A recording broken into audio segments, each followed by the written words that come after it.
ह्या सर्व भाज्या बटाटा, फ्लॉवर, बीन्स, वाटाणा आणि शिमला मिर्च आणि गाजर ह्या सर्व भाज्या बघून तुम्हाला काय वाटते तर आज कोणती रेसिपी बनणार आहे? चला तर आज आपण बनवणार आहोत pav bhaji.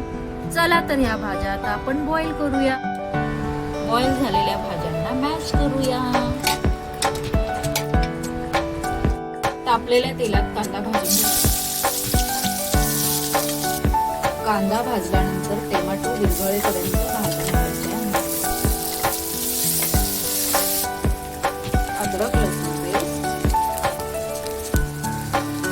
Red Kashmiri chili powder, pav bhaji masala, अर्धा चमच नमक, घेतलेल्या पावभाजीच्या सर्व मॅश केलेल्या भाज्या, स्मॅश केलेल्या भाज्या टाकल्या आहेत. आता याला चांगलं उकळू द्यायचं आहे. 5 मिनिटं याला उकळवा. तयार आहे आपली यम्मी पावभाजी. तूप टाकलेलं आहे.